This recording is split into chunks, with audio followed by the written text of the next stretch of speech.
So I'd hate to see anything get lost. You're 700 for? Exactly.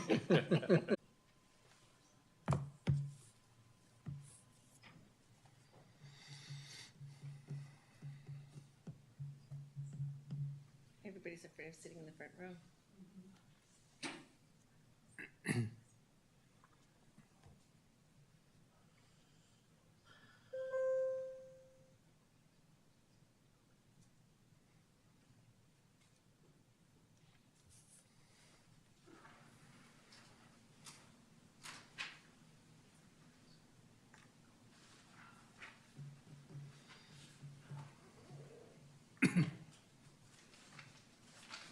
We are live, Your Honor.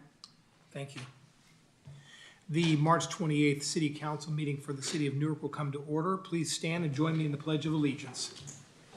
I pledge allegiance to the flag of the United States of America and to the republic for which it stands, one nation, under God, indivisible, with liberty and justice for all.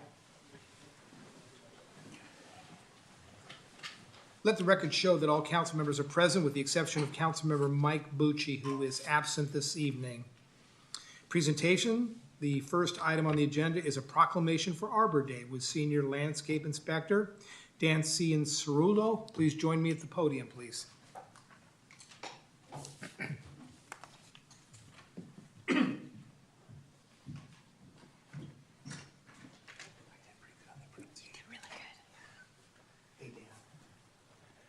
Nice to see you. You too. Ladies and gentlemen, this is proclamation number 1910, Arbor Day. Whereas the first Arbor Day was celebrated in 1872 to promote the reforestation of the plains of Nebraska, and by the year 1920, more than 45 states and territories observed Arbor Day. Whereas Arbor Day will be observed in the city of Newark on March 28th, 2024, whereas trees in our community increase property values, enhance the economic vitality of business areas, enhance the environment by providing habitat for animals, purify the air, and beautify our community. And whereas Arbor Day promotes tree appreciation and conservation, tree planting and tree care, whereas the city of Newark has recognized the value of the thousands of specimen trees within the city limits and has consistently supported the planting and maintenance of approximately 13,000 trees on public property. Now, therefore, I, Michael Hannon, the mayor of Newark, along with my colleagues, declare March 28th as Arbor Day in Newark and urge all residents to support efforts to protect our trees and woodlands and to support our city's urban forest program. I'm going to present this certificate to Dan with the city. And again, thank you and your staff for all the fine work you do around our city for our trees. Thank you. Thank you.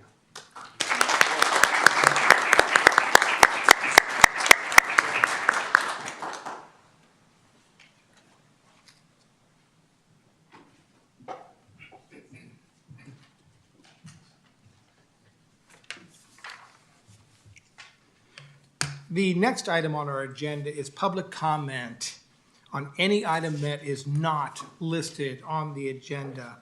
Is there anyone in the audience that would like to speak tonight on an item not on the agenda? If you would like to do so, please come forward and just state your name for the record, please. Welcome. Thank you. Good evening. My name is Noelle Dute, and I have lived here in Newark on Beach Place for almost 46 years. Our home backs up to an unfinished section of Cedar Boulevard between Haley and Betancourt Street.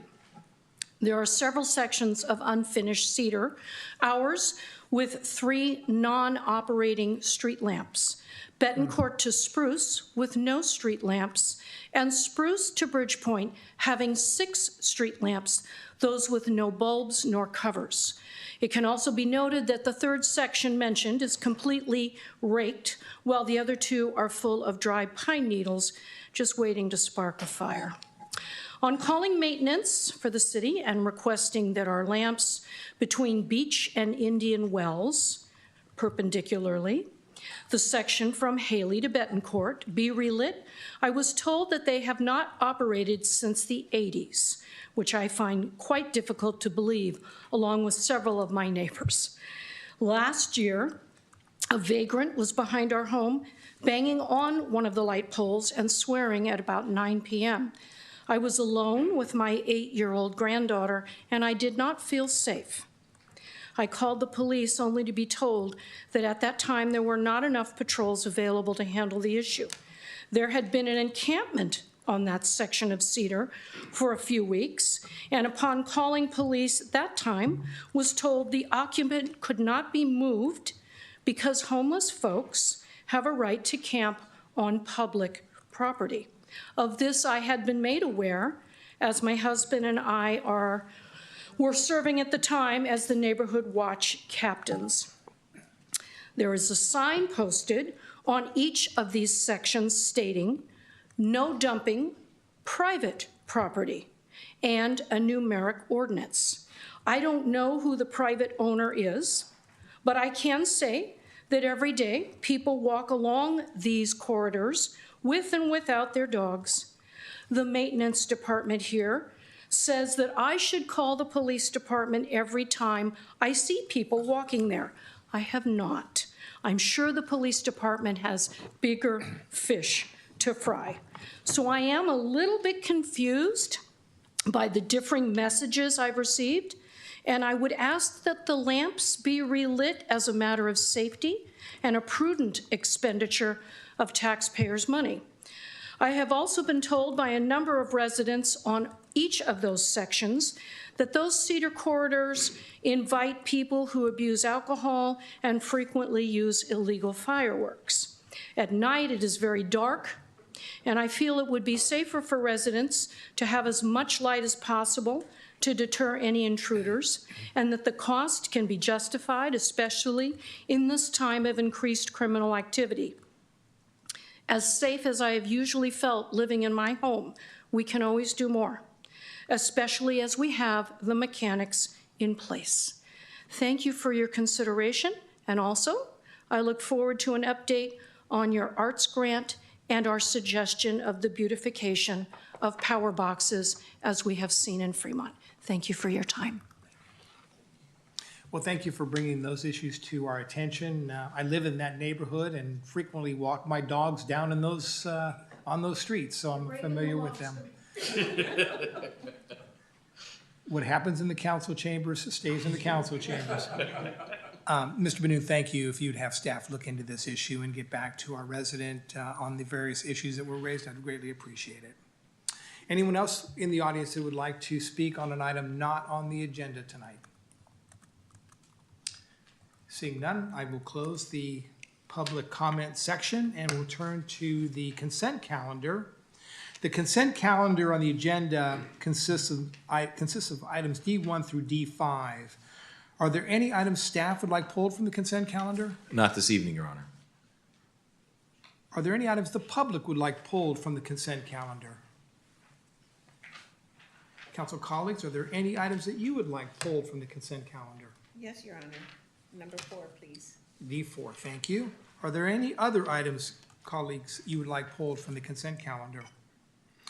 If not, the consent calendar will consist of D1, the approval of audited demands, D2, approval of March 14, 2024 special and regular meeting minutes, D3, adopt a resolution approving amendment number 1 to the contractual services agreement with Francisco and Associates Incorporated for the administration of the city's landscaping and lighting districts and other special financing district administrative services. And D5, adopt a resolution authorizing the city manager to execute a 3-year contract with Siemens Industry Incorporated for fire life safety program support at the Newark Civic Center and all city-owned facilities. Would someone like to move those items be approved with any items approved by resolution or ordinance being numbered consecutively, and that the reading of the title suffice for the purposes of introduction or adoption of the ordinance? So moved. By Vice Mayor Freitas, Second. by Councilmember Collazo. Please vote.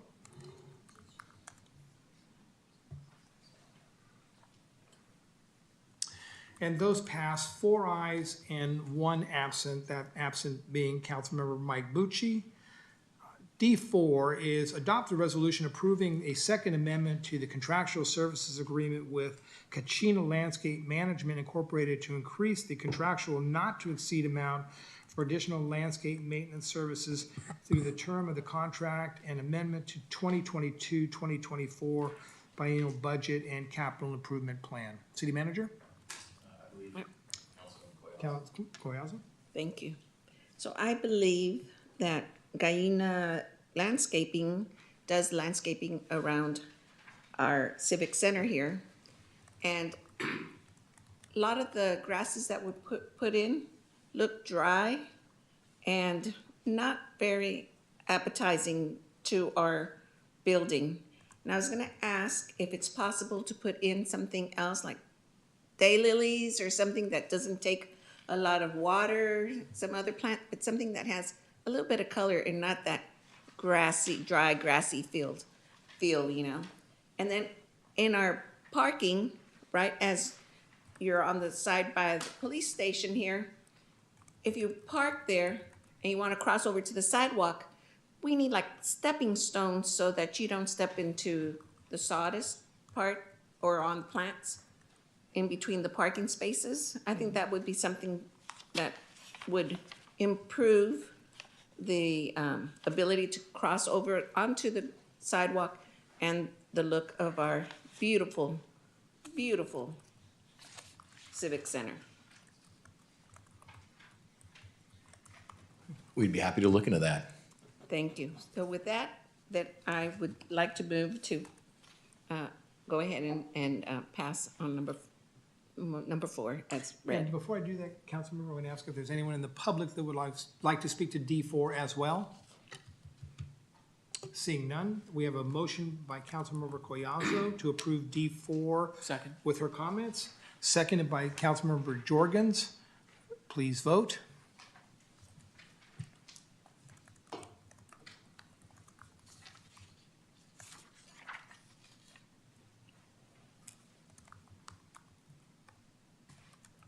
And that passes unanimously with 4 ayes and Councilmember Mike Bucci absent this evening. Resolution of the City Council of the City of Newark approving amendment number 2 to the contractual services agreement with Kachina Landscape Management Inc. to increase the total non-existing amount for additional landscaping services and amendment of the 2022-24 biennial budget and capital improvement plan for fiscal year 2024. Thank you.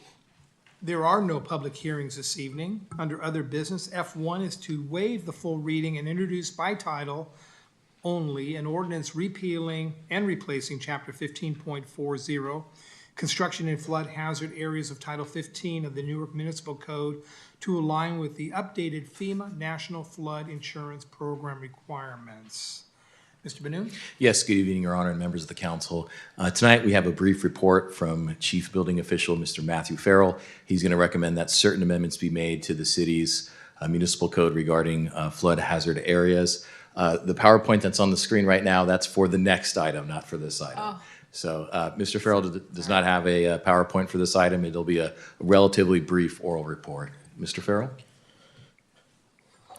Thank you, Honorable Mayor and esteemed council members. Tonight, we are here proposing modifications to our municipal code to bring our code into alignment with the new locations of where the Federal Emergency Management Agency, or FEMA, have relocated their National Flood Insurance Program, or NFIP, regulations into the model code of the current building standards. Newark first joined the NFIP in 1974 and have gone through a few ordinance updates, with the most notable being 1988, 1992, and again in 2009.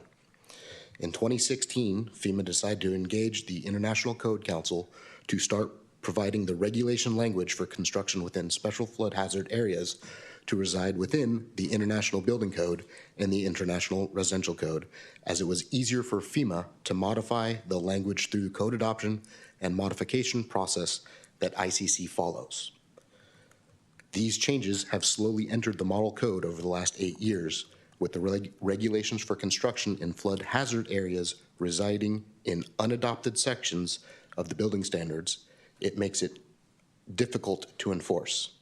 Our current municipal code does not reflect these changes. FEMA has provided a model language for updating local ordinance based on what code and appendices the jurisdictions have adopted. We have decided to overhaul our municipal code to align with these recommendations by FEMA, as the building code is adopted every 3 years. This proposed language is the first step in the process, and we will revisit this when adopting the next building standards update in 2025. Thank you, and I'm available for any questions. Great, and then I would imagine then after 2025, it'll simply be updated on a every 3-year basis? Yes, the current proposal would be we update and adopt the appendices that we need to bring our language equal to the NFIP regulations, and rewrite this to include those appendices adopted. So we would only have to do this hopefully one more time. Okay. Are there any questions from the public on this item before I turn it over to my colleagues? Colleagues, questions on this item? Okay, seeing no questions, I need a motion to adopt this, and then a second, please. So moved. By Councilmember Collazo. By Vice Mayor Freitas. Please vote.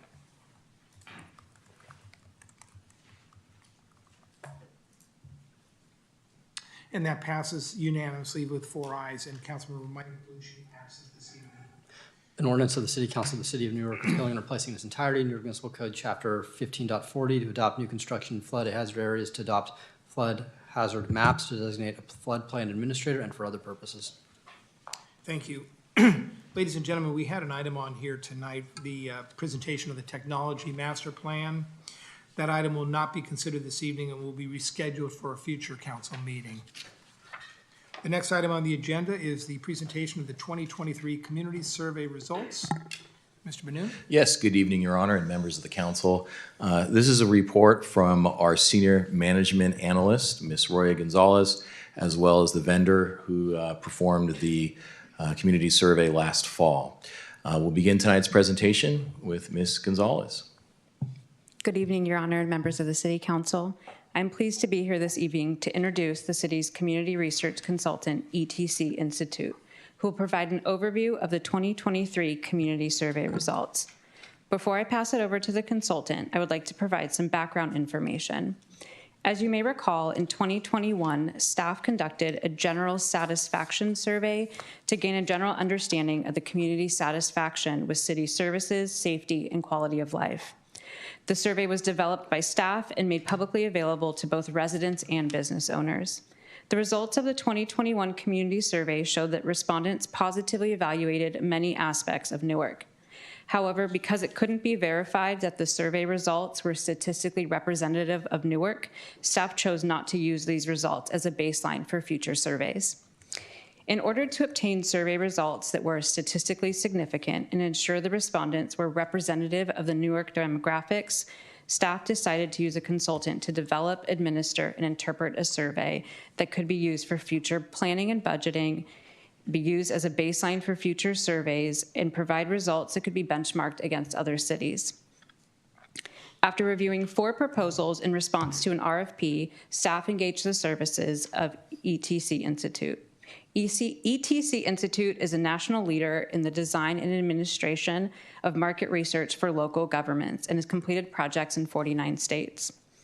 In collaboration with city staff, ETC developed and administered a survey to a random sample of Newark residents, and I'm happy to say that the results are a true representation of Newark demographics.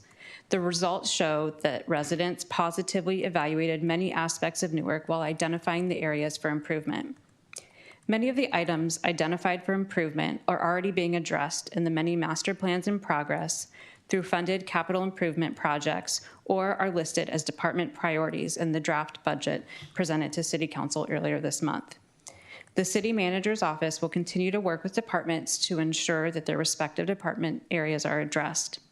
And with that, I would like to introduce Ryan Murray, Assistant Director of Community Research from ETC Institute, to provide the presentation on the results.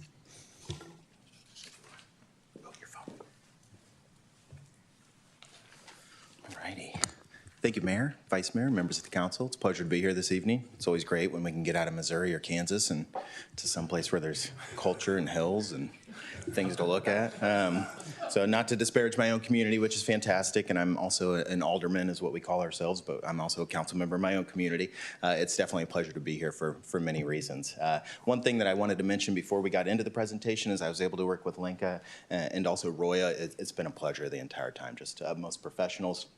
It was great that they had the experience of the 21 survey because it really helped us kind of build from that. You know, we knew we had some data, we knew we had some feedback, we knew things were probably going to look all right in our survey results, but it's excellent that they had done that exercise and we were able to kind of come in and help you all get a look at what this looked like when we manage demographics, when we manage the sample, and do all those good things that I'll mention here in just a moment.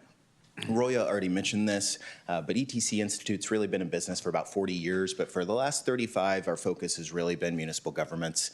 We do a lot of state DOT work. We work a lot in the Bay Area with BART and those other Muni and some of those other large transportation organizations. I've been with the company for professionally for about 15 years, for about 20 years in total. I started when I was in high school. My parents would drive me up there. When phone surveys still worked, I would make phone calls from 5 to 9 every night. When we had California projects, it'd be 5 until later. So I've been with the company for a long time. I've done transit work all over the country. And for about the last 10 years, I've really been focused on municipal work. And I've had the pleasure to be in many of these different regions that you're seeing on the screen. We have a large focus in Texas, in our Kansas City metropolitan area, in the North Carolina, South Carolina, Florida region, and we've done a lot of work recently here in California. One of the best things that I have the opportunity of doing tonight by being kind of the expert in this thing is to really frame up the whole project. So I'm sure you've already seen some of the results. I'm sure you've seen the report and the packet and Roya's report to council. The results overall are really good.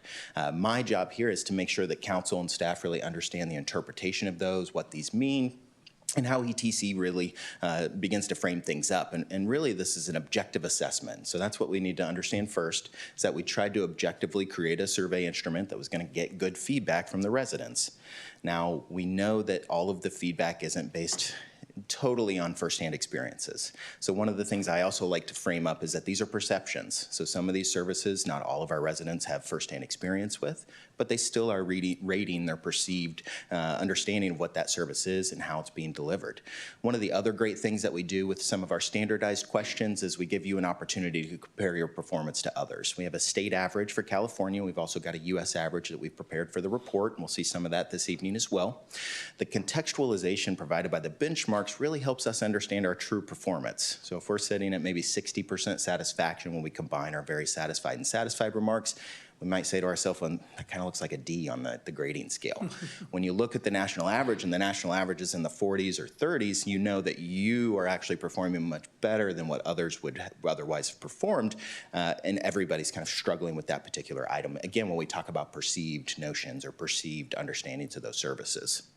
One of the other things that's really important to understand is that when we design the survey instrument, we use key design features to ensure that we can create analysis for your report. And that's our important satisfaction analysis. And so in the survey, we have these large matrix style questions and then follow-ups. So which one of the 12 items or 15 items that you just rated are really most important to you, or which ones should the city emphasize most?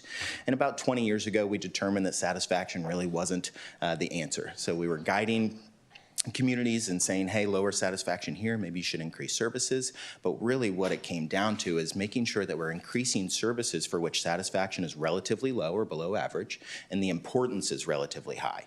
So if we're performing poorly in an area, maybe like code enforcement, but it's relatively unimportant to respondents, massive improvements in that particular area won't necessarily go to change perceptions or change overall satisfaction in the community.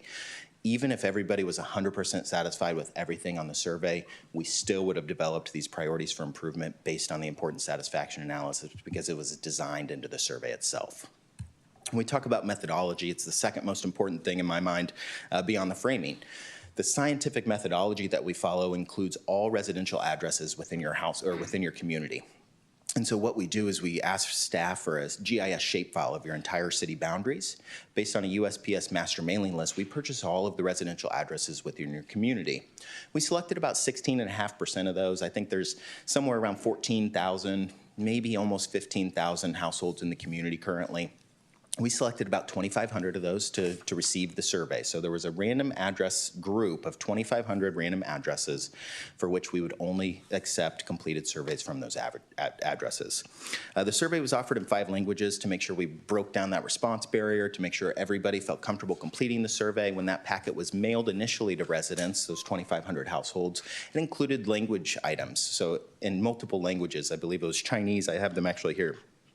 Chinese, Vietnamese, Tagalog, Spanish, and then obviously in English as well. And so we hoped that what would happen is that respondents, when they received that information, would either call us or go online to complete the survey in the preferred language, and having that specific language in their preferred language on the initial packet really helps build that trust and making sure folks are aware that it's offered in multiple languages, which is really important in communities as diverse as Newark. When we administer by mail, we know only a select group of respondents are going to respond right away from that. It's usually going to be our older, more fluent respondents that are going to take that paper survey, fill it out, stuff it back in the postage paid return reply envelope, and send it back to us. What our job is to do is to then follow up with respondents, either online, through social media, via text, via email. And the key purpose of those follow-ups is targeted follow-ups to ensure the representation, it's way past my, my central time zone bedtime here. It's really about representation. And so we're tracking the demographic questions in your survey against estimates that are provided by the census to ensure that there's a good demographic breakdown with regards to race, ethnicity, age, gender, and all of those other factors that were included in the survey. We were able to complete 405 completed surveys, which gave us a response rate of about 16% from those 2,500 randomly selected households, and those demographics do accurately represent the community. What we should always keep in mind on these results is that there is a margin of error. Even given the rigidity of our process, the methodology that we use, the random sampling, there's still a margin of error to these results, and so they hold true most of the time. As you can see on the screen, they'll hold true 95 out of 100 times, given the collection of 405 completed surveys, plus or minus about a 5% margin of error. I'm just going to round that up for our discussion this evening.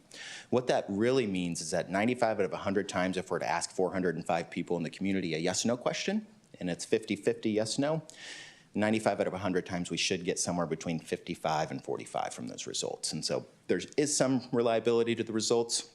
We could test that at the 99% level of confidence. It boosts it just over 5% margin of error. And really that would just be at 5.3% margin of error, 99 out of 100 times we'd get these same results. So the results are reliable based on our methodology, based on the sampling procedures. And one of the other features that we make sure to include is a geographic representation of the community. We also know that based on those mailed surveys, a certain type of person is most likely to respond. We also know some neighborhoods, maintain that fluency or maintain that same age group or that demographic type. And so sometimes neighborhoods can respond at much higher rates than what they're actually proportionally based in the community. So it's important for us to make sure we get a good map here. You're going to see a bunch of yellow area down to the south there. There aren't a lot of homes there, so we shouldn't expect to see red dots there. But in those other areas of the community we expected to receive surveys from, we did receive surveys from. Keep in mind this map. These are census block groups merged as needed based on the number of responses within each one of those areas. Our census block group is one of our smallest geographic areas in the community that we can sample, and that's because the census really only goes down to those block level areas. So what we're going to do later and what we'll show you in just a few minutes is some of these maps of this community shaded based on the mean respondents within those areas. So that very large yellow area, it's super large, it's going to dominate what you're looking at in these maps. It's whatever color it's shaded that's going to dominate what you're looking at really. But if we take the number of respondents within that total area, we just really need to take some of these results with a grain of salt. What the maps really are good for are staff. So if we have a problem area, if our important satisfaction analysis calls out a particular area or we see a down area compared to national or regional averages, staff can take a look at these maps and say, hey, this one census block group is really the most dissatisfied or the most satisfied. And so what are we doing there we're not doing other places, or what are we not doing in this area that we should be? I just wanted to make sure that we're framing again and contextualizing the maps, because we will see a few of those related to our important satisfaction analysis later. What I like to get into first is always perceptions. Perceptions are those areas where we're asking really, how would you or would you recommend the city as a place to live?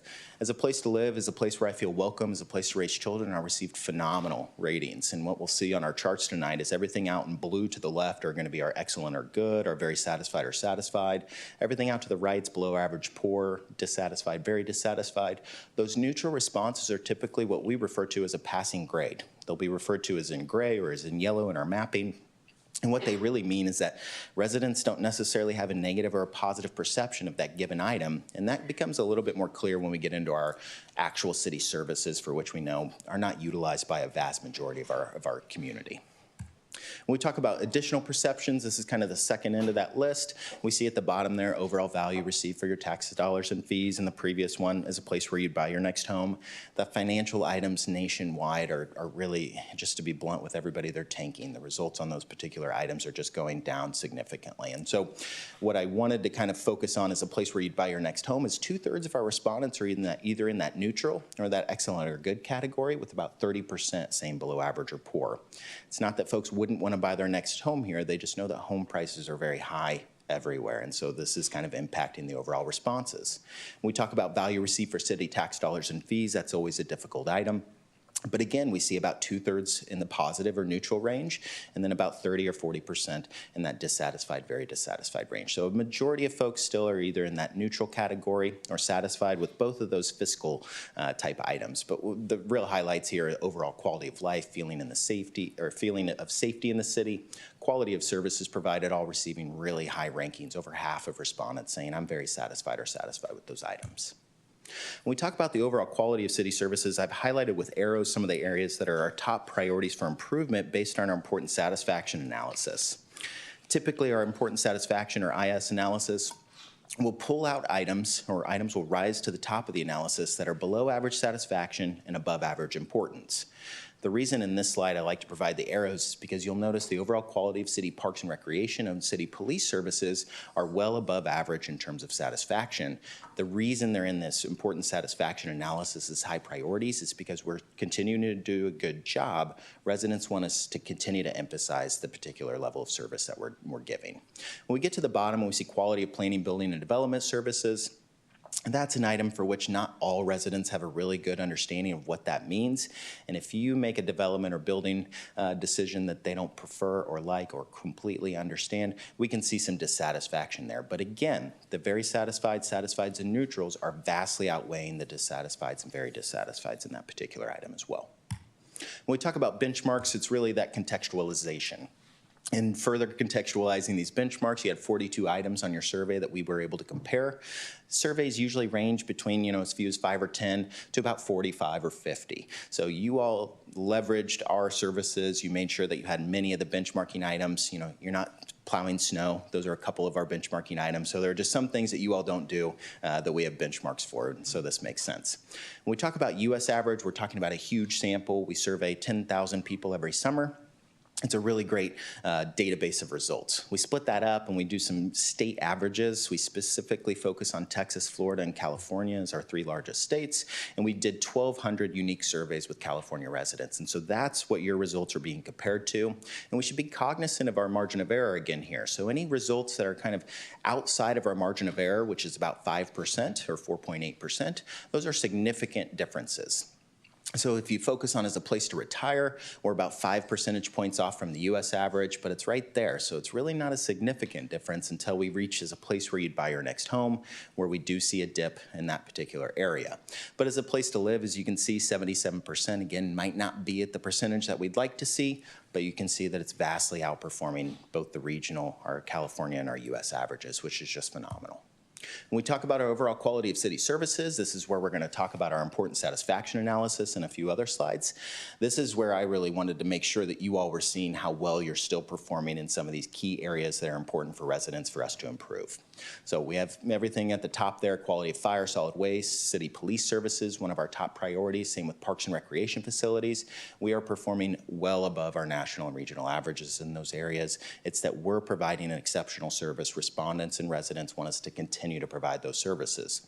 When we get to overall flow of traffic on city streets, we're still performing significantly above our 2 averages, but it is one of those areas where fewer respondents are satisfied. More respondents are telling us, please emphasize this particular area.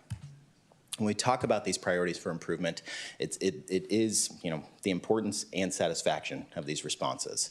What the key thing to do is to give a list of items and then have them pull out a smaller proportion of those items. So we want to really, the cream is going to rise to the top in these particular questions. And what we see here is the maintenance of your streets, sidewalks, and city infrastructure, and the quality of city police services really topping out our most important services, or which ones should we most emphasize over the next couple of years. As I was mentioning earlier, back to my example, if we were to vastly increase the overall quality of customer service from city employees, it would be unlikely to have a major impact in overall perceptions and satisfaction. Same with our fire services and solid waste and effectiveness communication.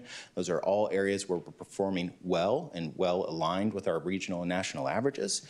But because they are so low on the emphasis scale, massive improvements or massive investments to improve those services won't give us some of that feedback that we should see in a future survey. This is going to be displayed just slightly differently than what you find in your full report. I like to break this down just a little bit more if I have the opportunity to come in person to speak to you all. What I like to do is go through the green items first. Our green items are some of those items that I was just harping on just before. They're the items for which we performed very well in terms of satisfaction. The overall emphasis levels aren't extremely high. And so we should not necessarily throw a ton of resources at improving those particular services. As we get into the yellow items, those are items that are kind of verging on the edge. Decreases in service levels or decreases in budgets could have an impact on some of those items and could see them rise to the top, specifically with how well you're performing in city parks and recreation and quality of city trees. If the performance wanes, the importance is going to shoot up and those items will become top priorities. When we get into that red and that more magenta color at the top, those are the areas the ETC Institute would suggest an increase of emphasis. So whether that be additional education when it comes to quality of city planning, building, and development services, because we know not all residents are using those services, or making sure that we're informing folks about what we're doing to prepare for emergencies or disasters is really important. When we get to police services, codes and ordinances, traffic on your streets, those are also areas we should continue to emphasize. But some of these areas may not need massive investments. It may be more of an education or a communication piece to ensure residents know what we've already been doing or what did we already do to help improve these services. Roy already mentioned many of these items are already being tackled in terms of other comp plans or other budgeting items. So we're already trying to tackle some of these items. Making sure residents know what we're doing is going to have a great feedback kind of mechanism or a feedback loop from the survey to what we've done and then back around to another survey in a few years. I wanted to also bring up these maps again. I've alluded to this previously. That big area down to the south there, shaded yellow, that is a neutral rating. So it's a little bit different than our charts and graphs. The gray just doesn't work with the background of the rest of the maps there. So anything in orange is a below average area. It's dissatisfied out of that 5-point scale, so it's a 2 on our 5-point scale, where 5 is very satisfied. Anything in yellow is hovering or averaging around that 3 range. And so what I wanted to do is kind of call out some of our top priorities here. So you can see there are a couple of areas in the city for which this is a much higher priority, most likely for residents, than in other areas. When we talk about city planning and building and development services, there are actually 2 areas in the community that are relatively satisfied with this, actually juxtaposed or right next to a couple of areas that are less satisfied. This can kind of help us understand where there are different developments or different activities in those areas over the last few years that may be impacting some of these results. Efforts to ensure your community is prepared for disasters, it's a lot of neutral, which is likely driving down because it's putting our satisfaction below average. But people in the north, people out to that further west in the north area up there are definitely more satisfied than the general relatively, I'd say relatively more satisfied than the rest of the general public. And then the overall quality of police services is the one that really highlights the fact that we're performing exceptionally well in this area. There are fewer responses in that larger yellow area down towards the bottom, which can really give some volatility to where these are going to be shaded. And so hopefully the maps are kind of making sense. And again, really a best tool used by staff for the most part, but it's really important for ETC Institute to make sure the geography is being tracked in terms of representation, and the maps are just kind of an added feature of that tracking. This is the last one, I believe. It's overall enforcement of city codes and ordinances, and I'm guessing that I've sabotaged myself, and there may be one more, overall flow of traffic in city streets in your community. So there are, again, a couple of areas. If you notice across some of these maps, those areas or that one area is kind of satisfied kind of regardless of what everybody else is saying. And you all probably have some firsthand knowledge as to why that might be. That's where the city manager lives. So there we go. There we go. Yeah. Well, yeah, we have all sorts of jokes that we can make, but we won't. I'm just kidding. So we'll get through those. And then the one thing that I wanted to bring up here is that we don't always have this opportunity to let councils know how thoughtful your respondents were. Sometimes it's a really big drag to try to get through the survey. Sometimes we find ourselves with multiple or a large proportion of incomplete surveys, meaning folks just got distracted and didn't want to complete it. One of the great things about your survey is that early on in the survey, we asked about your overall quality of city services. Please rate them and tell us which ones to emphasize. That was like questions 2 and 3 or 3 and 4. So it was first page of the survey is very early on. 19 was almost to the end of the survey, almost before or almost right to the demographics. One of the things that we rarely find in community surveys is a fantastic alignment of a question like this to our important satisfaction analysis. Residents in this question can easily tell us what they believe their biased priorities should be. And when I say biased, it's not a bad thing. They are humans. They're taking the survey with themselves in mind or their households in mind. These are their top priorities. So community investment areas, what would you like us to work on first? The items that received the very highest levels of supportive responses were also the items that received the most important ratings, as you see of those top 4 at the top. And the best thing about this survey and the results, in my opinion, is that this aligns very well with our important satisfaction analysis. So residents couldn't weight the results. They couldn't bias themselves in the important satisfaction ratings per se because of that analysis, because of that forced rank feature. Here they're able to kind of bias and tell us what is most important to them. It's great that both align. It shows that residents were thoughtfully completing the survey throughout the entire thing, which we don't always have the opportunity to suggest. When we talk about communication, I think some of your important satisfaction items are best served with additional communication and education and outreach.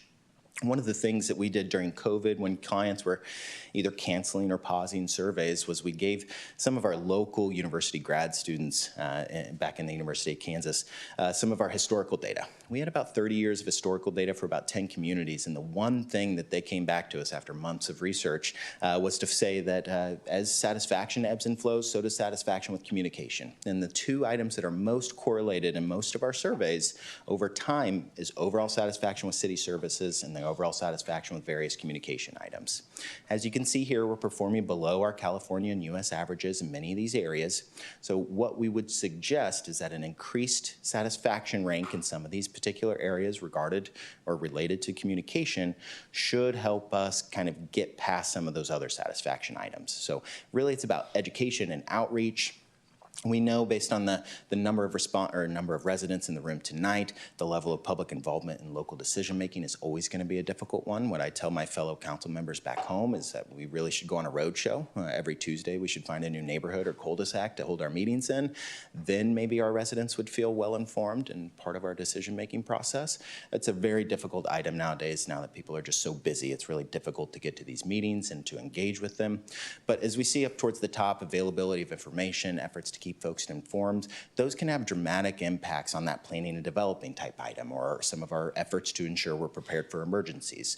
So I think focusing on education and communication and outreach moving forward as a part of the plan to address some of our top priorities for improvement is going to really help kind of ease into that process. And what I'd hope is that the city would consider or at least try to conduct their own survey again in at least 2 years or maybe 3 to reassess where we've gone and where we've come from. When we talk about ways that you learn about Newark, it's fantastic that 2/3 of our community is actually using Newark News or social media. It's unfortunate, though, that most folks are probably not using like City of Newark social media is what we would gather. When we put social media, we really want it to be our city social media, but we also know that neighborhood groups or special interest groups can really dominate our feeds nowadays. And we find more and more residents telling us, at least in my community as well, that it's harder and harder to find official city communication because my local groups seem to be dominating the feed.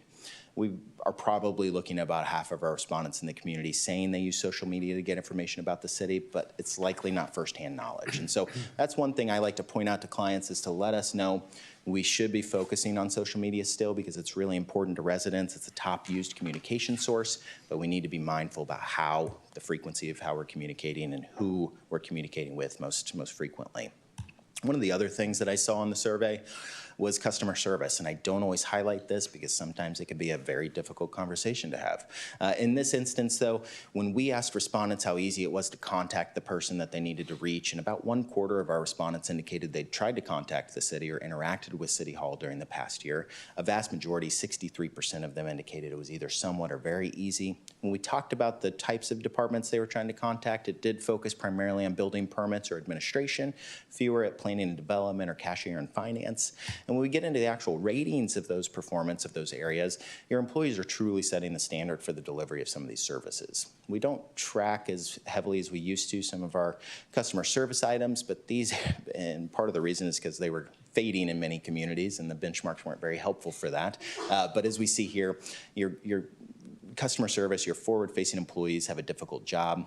In communities that are so combined with other communities, I was going around the city earlier and I was kind of in and out of Fremont, a few areas it looked like. It could be really difficult to know, like, hey, am I calling about a Fremont street or a Newark street? Am I calling about a state highway or a county road, or is it Newark? And so sometimes respondents or residents are calling us and being told, hey, that's a CalDOT issue and here's a new phone number to call.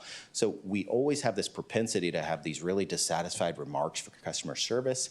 To see low, seldom and never responses to all of these items on the list is just a testament to how well your forward-facing employees are treating residents in the community.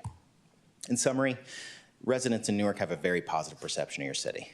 If you find somebody from Newark out and about in the other part of the country, they're going to recommend your community as a place to live, as a place to raise children. They're going to tell you it's a really great place to be. When we talk about satisfaction, you're much higher in many key areas than our U.S. averages, but most importantly, that California average. We know California, Texas, and Florida are just a little bit different than some of our other parts of our country, and that's why we're able to compare you to that average and give you those unique results. Overall, you performed exceptionally well, in our opinion, but we should focus on our important satisfaction analysis. We should allow staff to review and kind of focus in on some of that regional data in terms of that mapping, and really focus on some of those important satisfaction areas to make sure that we're improving satisfaction moving forward. One of the great things that we did at the end of the survey is we asked about a panel group discussion. Some of the areas in the survey are super difficult to drill down on. We were already asking about 14 or 15 minutes of folks' time to complete the survey. If we asked about the quality of city streets and then what specific street and what about that street and where and what time of the year, we wouldn't get anybody to complete the survey. It'd take hours to finish. One of the things that we've found that's very helpful is to get an engaged group of participators to sign up for a panel research group. And so what we'll do is work with staff, try to engage some of those folks in the community, and any areas we need to drill down a little bit further on or get a little bit more insight from residents on, we can help staff try to do that the best that we can. With that, I'll take any questions. I always tell councils I'll do my best to answer anything truthfully and honestly tonight. I've got a copy of the report.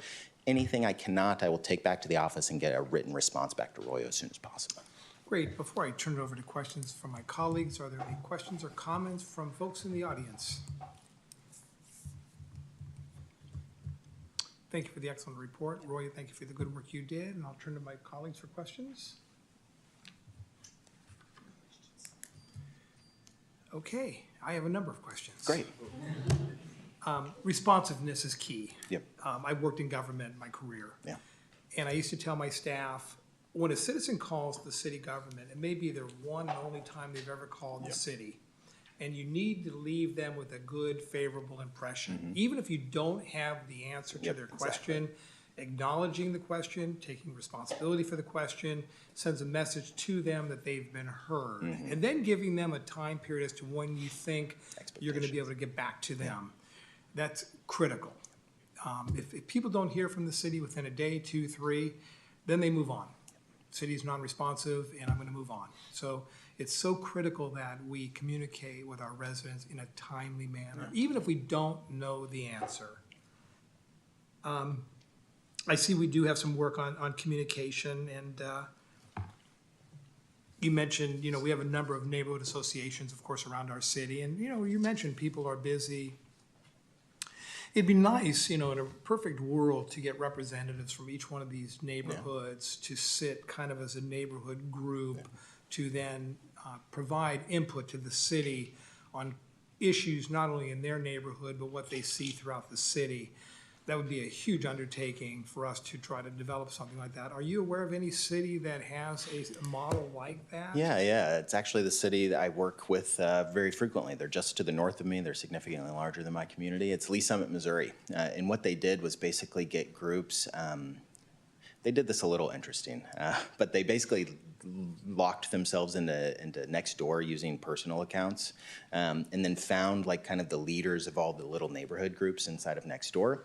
They recruited a bunch of them, and then those folks every week will put out the agendas. They'll say, hey, planning and zoning meeting tonight. And they are now the kind of soundboards for the community. And so it's worked really well, and I'd be happy to either coordinate or just get some information from those folks and pass that along. Because good news, bad news, it's not news if we don't know it. And we want to accept that information. I think you indicated that the last survey that we did here in Newark was, I think you said 2021? I believe that's correct. I didn't actually have an opportunity to review the entire report. Did we do a comparison study between the 2021 report and this report to see where the differences lie, where we saw improvement between 2021 and 2024? Did we do an analysis on those two different reports? We did not. The only reason that we did not do that is my understanding is because the results from 2021 were not managed in a methodological way like I did. And so what we might see is kind of a either flat line of responses in some areas that juxtaposes oddly to some of my results, or you have some of your largest proponents pushing strong results, or you have your opponents pushing down results. And so comparing a non-apples to apples report is kind of difficult. I would not entertain that idea. So if you all would like us to kind of get in and dig into those, what I would only suggest is that we create a completely separate appendix that explains what we've done, what the other source is. And I would almost then, based on your response, do it moving forward. Great. Now that we've kind of laid the benchmark for where we are today. Perfect. The next time we do a survey, then compare the survey today with that one in the future. It's interesting on the police services, and I'm wondering, again, we have an outstanding police department. I'm going to say that. My colleagues will say that. Our residents appreciate our police department. But I'm wondering what influence the national perception of police services and or the Bay Area perception of police services kind of resonate in someone's mind in terms of police services in their own community. Yes. Can you talk about that? Yes, the best case study is Texas, where throughout throughout all the issues that we've had with police over the last now 3 or 4 years, it's been in and out of the media. What we saw was no change in the perception ratings of police departments in around Dallas and in around San Antonio and in and around Houston. We have a ton of clients in those areas. It's easily to track. We do a lot in the odd number years and a lot in the even. So we've got a ton of data to look at. We didn't see any changes until recently, until really the last 18 months, where we saw major declines, double-digit % declines in terms of the very satisfied and satisfied responses. One of the other things that we've noticed with some of those Dallas suburban communities specifically is that if you live in DeSoto, some of those southern communities, or Plano to the north, unfortunately, when you turn on the TV news, it doesn't say, hey, welcome to Plano. It says, welcome to Dallas. And unfortunately, TV news stations are most incentivized to keep viewers on the TV, to sell commercials. And sometimes, the city of Newark doing something phenomenal for their residents doesn't make the cut if there's other breaking bad news. And one of the things about Newark is most likely when you turn on the news, it's probably San Jose or Bay Area. And so the perception now is being sent out through the television to respondents that you live in an unsafe area or police in your area are doing X, Y, and Z, when the news media is not going to pick up on the high performance of an individual community like Newark. And so the mass media and our other larger media markets really does have an impact on our suburban communities, on some of our bedroom communities like, well, I'm not sure if you're a bedroom community, but a community like Newark where we're juxtaposed or adjacent to a very large metropolitan area. It has a massive impact. The perceptions are definitely impacted. When we look at your overall public safety perceptions, efforts to prevent crime. Well, I think if you pulled 10 random residents off the street and you said, well, what's the city of Newark doing to prevent crime? I think they'd be hard pressed to come up with 5 items, even if you gave them time. That's a difficult item. What is the city doing to prevent crime? Well, police chief can definitely educate on that. When we talk about visibility of police personnel in neighborhoods and effectiveness of local police protection, those are also items for which we get some odd feedback when police chiefs, and we discuss very in detail some of these results with some of our largest communities with police chiefs. They frequently tell us if my officers are in your neighborhood, they're not really preventing crime in the other parts of the city because there's less crime in our neighborhoods typically. When it comes to enforcement of local traffic laws, that gets back into the code enforcement type issue where you think speeders aren't being tracked enough, or you've been a speeder and you've received your fair share of traffic enforcement. So there's all of these perceptions that are constantly swirling around. Media is a great indicator of what folks are thinking, especially when you're in a community like this.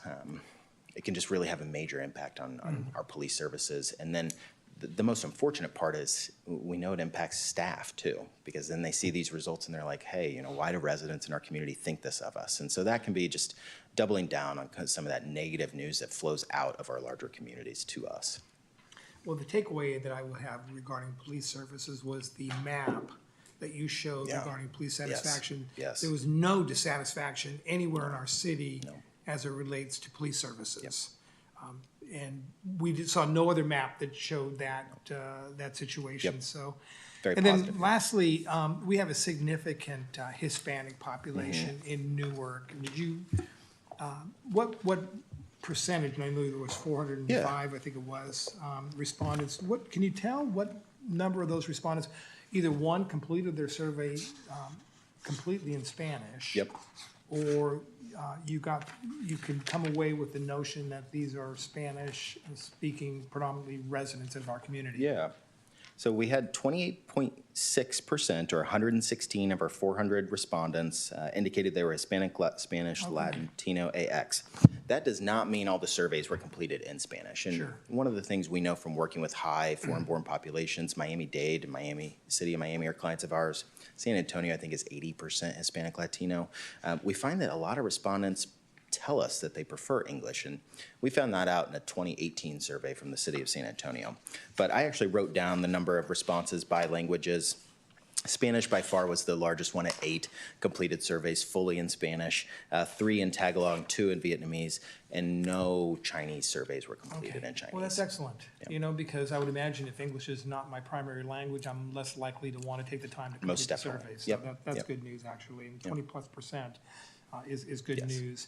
I imagine, my last question and comment, there's a lot of technology out there, I would imagine. We talk about social media and things of that nature, where we can get information out to our community. I know we use Facebook and things of that nature, but are there other technologies that you see where people can get a message on their phone, for example, that the city's put out, a 1/2-page press release about something that's exciting going on in the city, where it automatically is sent to our residents who either are willing to sign up for the information, or it's just simply sent to them as a resident of our city? Yeah, that's the best used for emergency information.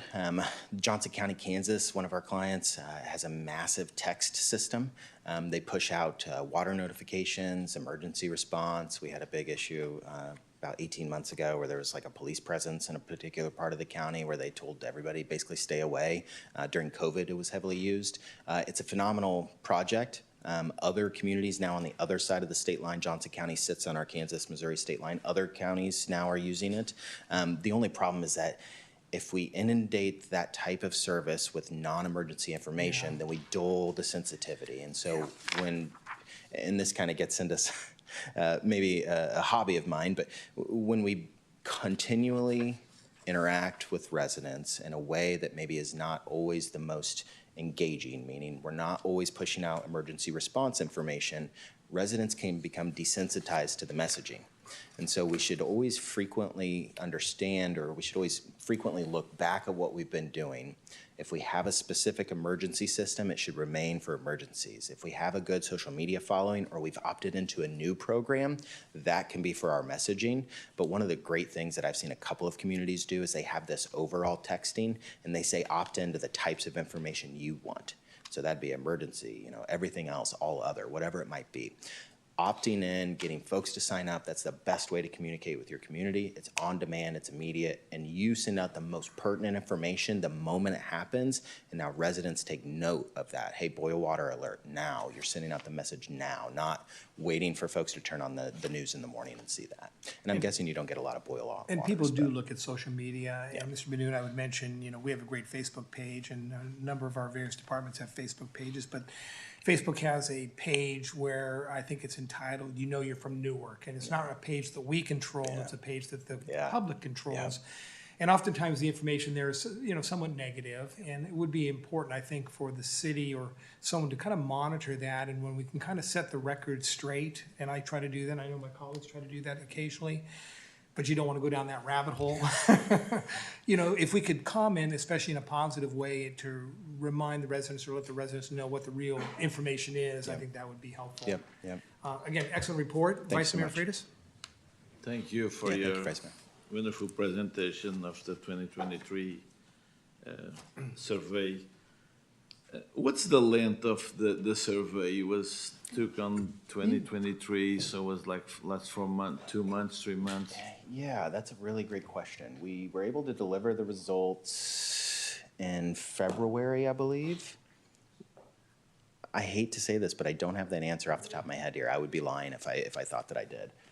The report usually briefly or during the fall of 2023, so we keep it vague in the report as to not put a specific timeline on it, but I believe it was October through December most likely. The survey was taken during the 5 weekdays. That was overall the 7. Yeah, it very well could have been, yeah. I'm not exactly sure on the timing, though. You didn't, okay. I apologize, yeah. I'll get that to you. I'll definitely get the exact When you look in the question 16, it looks like the seniors was very target because they graded the Newark News a very satisfaction with 64% on the top. So it looks like it was, it was the highest score is 64% throughout the report. So the question 16 to the very top. Yep, so social media, Facebook, Twitter, Instagram, LinkedIn, next door. Looks like more the seniors, because the mayor just mentioned the social media, but looked like the seniors reading the Newark News more than and score very high. So for that, Yeah. Well, yeah, a lot of Newark News usage, 258 respondents. Flyers and signage got a good number of respondents, and so did the city's website. So folks are using other means of communication, but like I mentioned earlier, they would really prefer to have us do these in their homes, I think, and Yes. that's just not feasible. So even with the communication, we can do our best to put it out there, but unless it's really like being dropped it's off. very informative, the Newark News, by the way. So thank you. Yeah, thank you so much. Thank you. Any further questions? Again, thanks for the report. Yeah, thank you so much, Mayor. I look forward to additional information coming down the line. And it's always helpful when the public identifies the priorities, because we, in the government, city, think we know where the priorities are. But I think in most cases where they identified priorities, I think we already kind of knew that those were some of our priorities as well. So at least we're in sync. We're not moving down one lane and they're heading down another lane. So that's helpful. Yep, and I always say that, this is one piece in their whole budgeting tool belt. You've hired subject matter experts, you have great research analysts on staff. We should lean on staff knowing that they're going to leverage the results appropriately, but this is a vital piece of public input that is otherwise really hard to grasp, because if you hold meetings, it's typically that loudest, most well-organized voice kind of can dominate our discussion. Here, we're seeing a representative section of Newark residents. This is what the average resident would tell you on the streets. So, great. It's been Thank you very fantastic. much. Thank you so much, Mayor. Thank you all.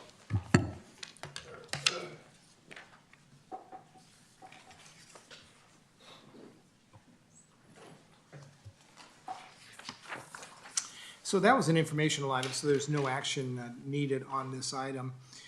City Council matters, item 1 is a resolution approving the appointment of the Senior Advisory Committee members. The item, the terms of Senior Advisory Committee members Sandra Ariano, Rick Ariano, Olga Bourgeon will expire in April. They have each expressed a 2-year reappointment, which I have approved. I would like to thank Stanley Kaiser, who is not seeking reappointment, for his service to the community. We just honored all of our volunteers last night, and certainly Stanley is one of the fine volunteers we have in our community. Would anybody in the audience like to speak to this item? Council colleagues, any comments on this item? Yes, Councilmember Collazo. Thank you, Your Honor. So last night I saw Rick Ariano, and I asked him, I said, Rick, how many years have you been on this advisory committee? Maybe 20? So Rick, I want to thank you for all those years of service for the senior center. Oh, my goodness. You know, what commitment. So that's all I wanted to say, and if there's nobody else to say anything else, I'd like to make a motion to. Okay, thank you. That motion is made by Supervisor Collazo, or Supervisor. Thank you. And oh, by the way, the pay to go with it, made by Councilmember Collazo. I need a second. Second. By Matthew Jorgens. Councilmember Jorgens, please vote.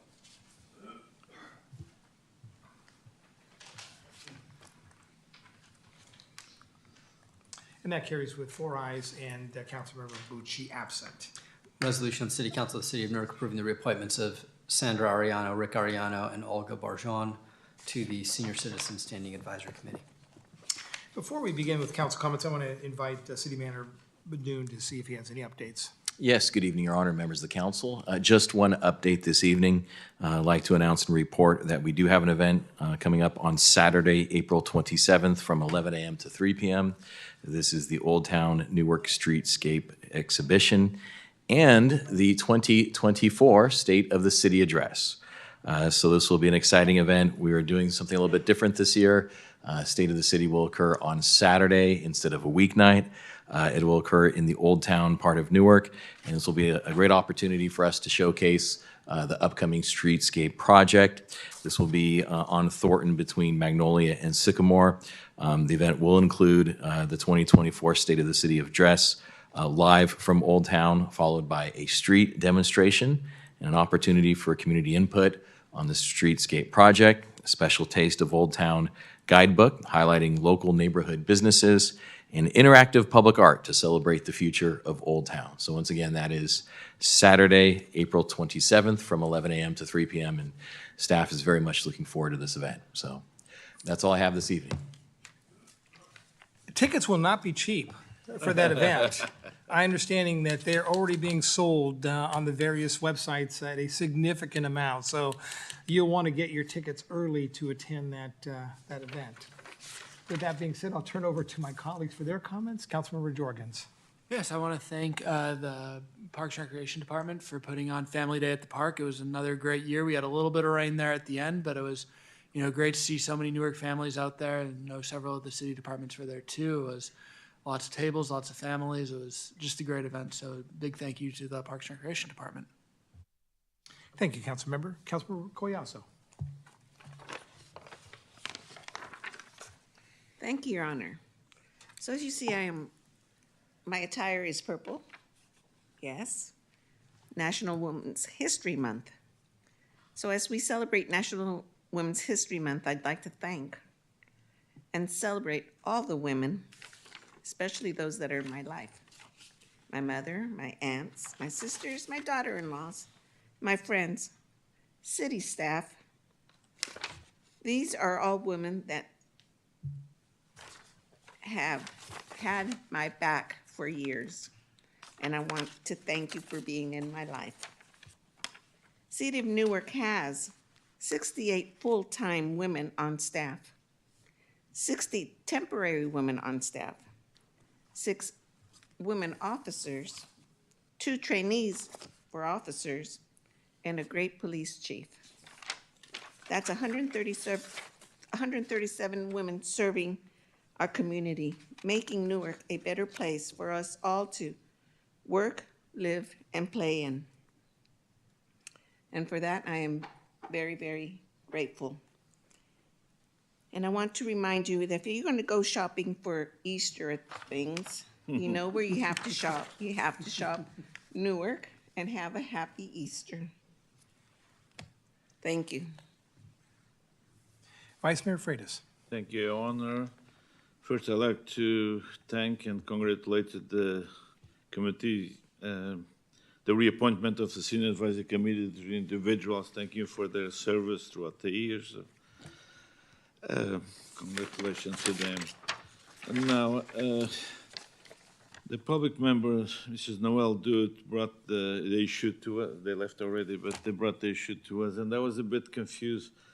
She mentioned the 3 sections and said it was assigned, oh, they claim it's a public right-of-way for people walking and exercising back and forth.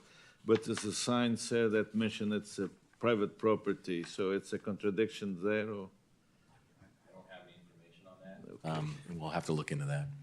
Now, and that follow-up to, we doing, by the way, we doing the LED lights throughout the city. By the way, to Mrs. Roya de Gonzalez, thank you for embracing that project. So it's very fast moved, and it makes a huge difference. And I guess for the safety of the Newark residents walking nighttime, it's a huge improvement. But now going back to Mrs. Noel Dude, so it's possible to incorporate some lightning there simultaneously, or it's, because she mentioned, I guess, one section has only 3 lights, one has 5, and one has no lights, so it's very minimum. So, but at least should be, so staff should look on that issue, because it's for safety too. We will gladly look into that.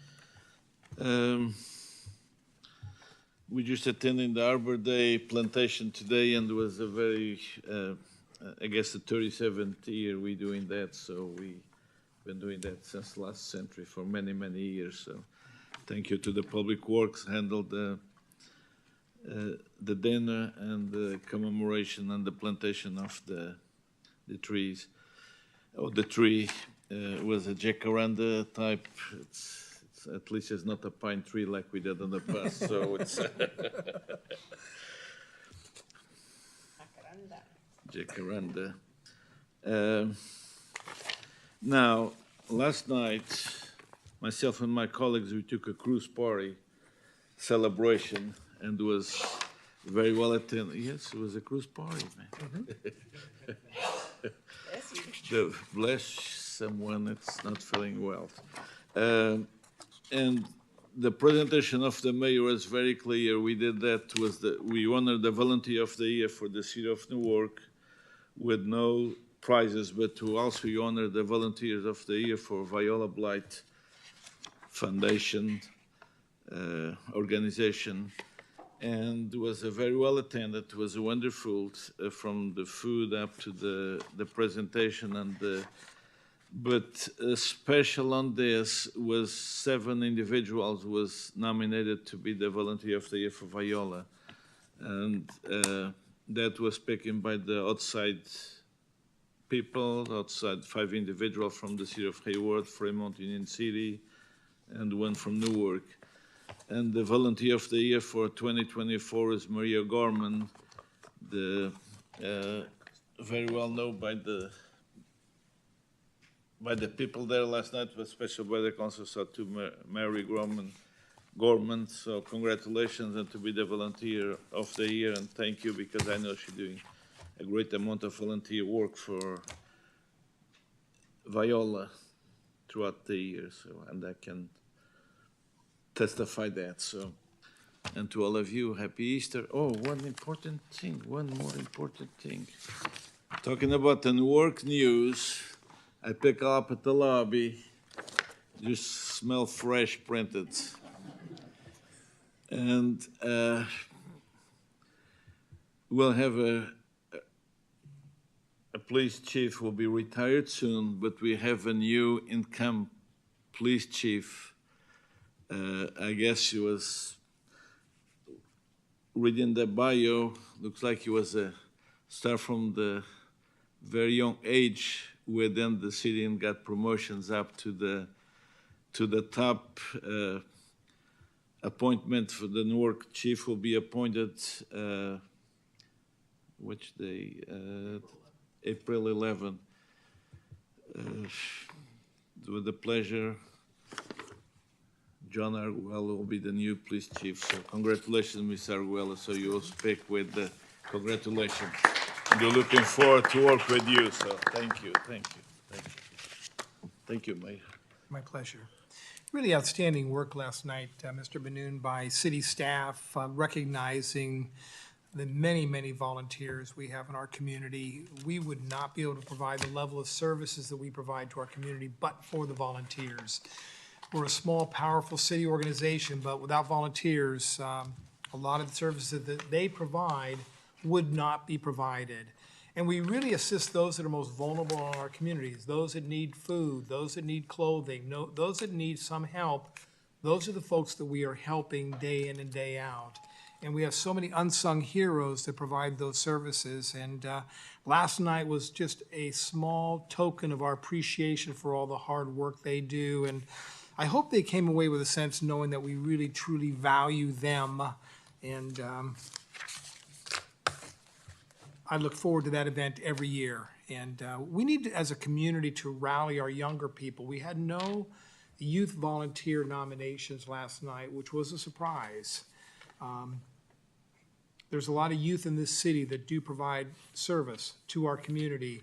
And we, as we see them out there in the community providing volunteer service, we need to take the time to write down their name, what they do, and begin nominating them for future awards, because that's what a community starts with, is a base of youth working towards understanding the importance of volunteer service, and then it becomes kind of a way of life. A couple of other announcements. Viola Blythe Community Services will be holding a fundraiser event at Panda Express on April 17th. 20% of the sales will be donated to Viola Blythe for their work to provide food, clothing, and support services to families in need. If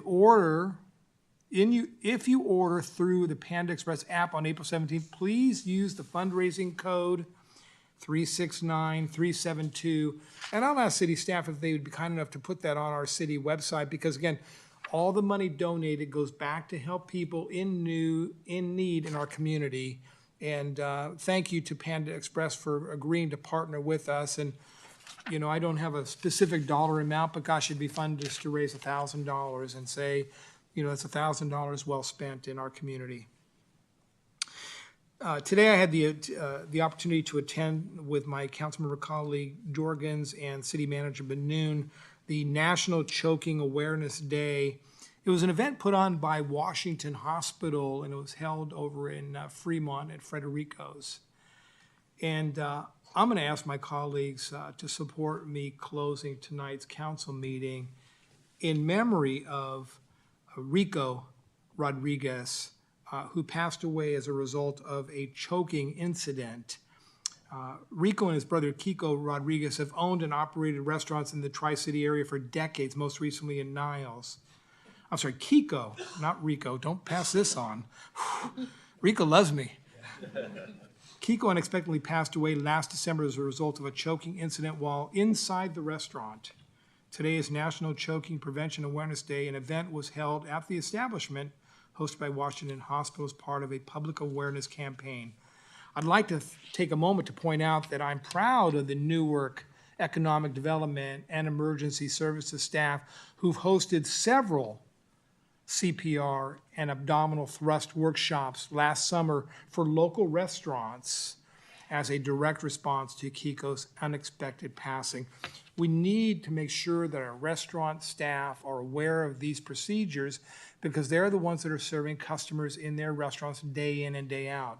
The more knowledgeable they become in terms of these life-saving techniques, the more lives that can be saved. We plan on holding a similar event in Newark at hotels and other businesses later this year. And so therefore, I'd like to close tonight's meeting in honor of Kiko and all choking incident victims, and would ask for my colleagues' support. Otherwise, great meeting. I thank all my colleagues for their input and their participation. And unless there's anything else for the good of the cause, this meeting's adjourned.